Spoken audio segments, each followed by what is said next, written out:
everybody. Just rolled in from the Greater Niagara Fishing Expo this past weekend. The weather didn't help us at all, but there was super good attendance to all of our seminars. I did a couple seminars on the hog trough about pelagic bass fishing, and then I had a classroom seminar about social media. So this one you're about to watch is my pelagic bass seminar where I go over all the different baits I use. I threw them all down in the description below. Make sure to throw me a like and subscribe. There's going to be a lot more videos coming this summer. So I'm keying in on those bass that are chasing bait, okay? They're roaming around. They're not hooked on structure. They're not hooked on any type of bottom composition. I want to find the biggest bait balls on my 2D sonar and then fish those bass that are actively feeding. And I feel like I can capitalize on those bass because they're in the mood to eat and they want to eat. So a couple of the baits that I use, very well known this year, is the Freeloader by Rapala, okay, Crush City. The biggest thing I find is matching the hatch, okay? We hear that a lot. So, two main baits, a Tamiki rig, I can hang that over their heads. They're gonna drop, I'm gonna drop this down about 5 to 10 feet above their head, and they're gonna come up and eat it. This looks like the bait fish that they're mainly eating, okay? I also have a bigger profile of this, the Freeloader, okay, it's that pintail shape.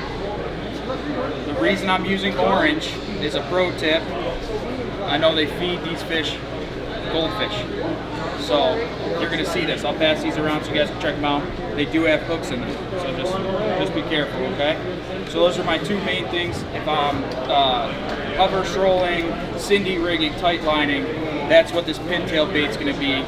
The minnow-shaped head with the smaller profile bait is going to be my Tamiki rig, something I'm just hanging straight, okay? And then we're going to talk about other things outside the box that I can use to really fire that school up once I get a meeting to get them to hit.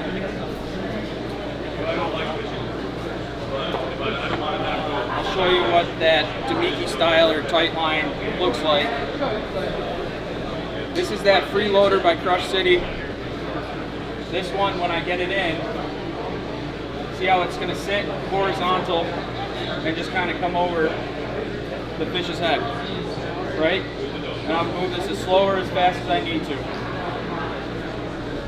I can even leave it sitting still and it sits pretty horizontal in the water because of the buoyancy that's soft plastic. So once I get up on the tank, I'll show you how that swims through. This is mainly one I'm going to cast past that school and reel it in above them, okay?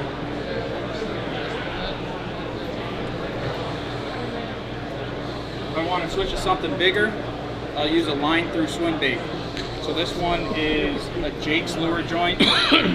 Line through swim bait, it's typically rigged up with a treble hook out of the bottom, so the line comes through the nose, ½ ounce. I can get it down as far as I need to that school of fish that's feeding, okay? So a little bit bigger than potentially what they're feeding on. But you're gonna watch, this thing's gonna work.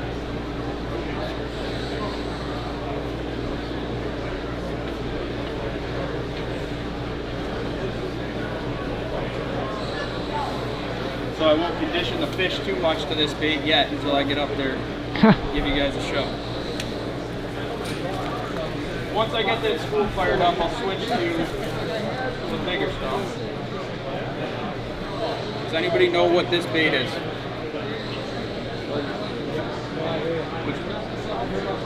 So Flutter spoon, right? A lot of times this is used down south for largemouth fishing. Believe it or not, the smallmouth here will crush it. The biggest thing I'm going to do is cast it past that bait ball again, right? So on my sonar, when I see a big wad of bait, I want to target the range between the bait ball and the fish. So you're going to see the big arches underneath that bait ball, okay? This thing, I will get it down to the level of the fish and I'll rip it up, okay? And you'll see what this looks like in the water. A lot of times it'll flutter down. See how that just flutters like a dying fish? Ooh. And then once it gets down, I'll rip it up and just let it die and rip it up. So I'll cast that out, work it back. Once I get those fish really fired up, I'll switch to something a little bit bigger and a little bit more aggressive to try and get more of a reaction out of them. When of my favorite things to do. Believe it or not, I can be in 50, 60 feet of water out here. You can get smallmouth. I typically fish for smallmouth to hit top water, okay? But I throw a crankbait. This is made by A-Bay Lure Lab. They're out of Alex Bay. Clayton area fishes the river a lot. Chris right there. Bait any hard baits you guys want. But this one will go about how deep, Chris? About 6 feet. Little bit bigger profile. Sometimes I'll throw a glide bait, a soft swim bait, bigger ones, 8 inches. They will still eat this stuff. So once I get this down, I'll just straight crank it, and it'll really get that school fired up. Do you use big baits like that throughout the year? I do.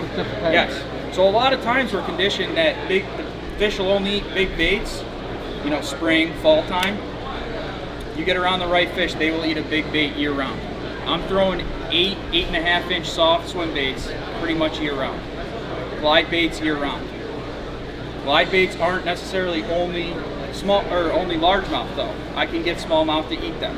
And I'll grab another rod and bring it over here. I'll actually throw a glide bait in here and show you guys what I use. Okay? So I'm gonna jump up there on the tank. We'll throw some of these baits. Are there any questions? No? Perfect. All these rods I'm throwing today are Douglas rods. We're right over here. There's literally a rod for every technique. We can get you guys dialed in. Action is super important. Thanks for checking out one of my first videos published on YouTube, and hopefully you guys learned something. Make sure you give it a thumbs up, subscribe, and stay tuned for some more content coming down the pipe this summer.